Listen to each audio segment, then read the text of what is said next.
So let's get started on your story. Yep. Prior to Catholicism, Yep. and I asked you this last time, I was like, what were you? I was a pretty blank slate. You wouldn't call me anything. I wasn't baptized in anything. I wasn't raised in any particular culture. We went to church once as a family from the age of 0 to 18, which I think is even more unique in itself than most people who would, like, I think even people who describe themselves as having a pretty agnostic upbringing would say, oh, but we went to church during these times. We did the Easter, or we did Christmas or something like that, sort of almost merely as a tradition without the association of it. But we literally did none of that. We did one Church of England Mass Thanksgiving in probably like 2006, 2007, when I would have been like 10, 11 years old. And I remember how boring it was. I couldn't stand it. I thought it was horrible. So that was sort of my experience of church.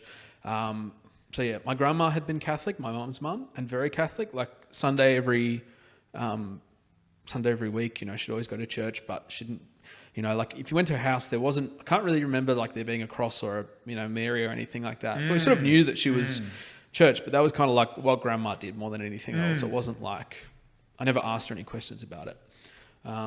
Why was the Church of England service, just out of curiosity, why was it boring? So I think it was because like it was, it's going to sound bad because it was like a Catholic mass. It was very like there were hymns. There was like, I didn't really understand what was going on.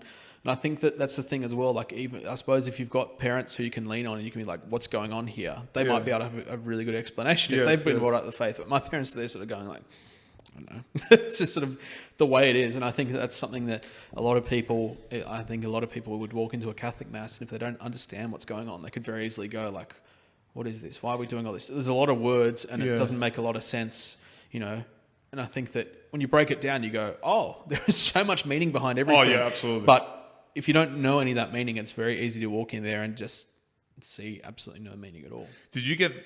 Was that your same reaction with your first Maronite Mass?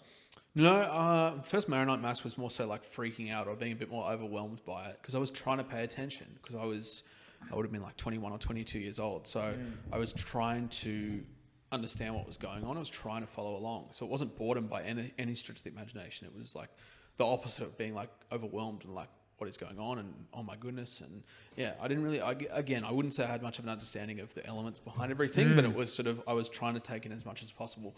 But having said that, I can't remember almost any part of the liturgy. I couldn't tell you what the homily was about. I just remember being like really overwhelmed.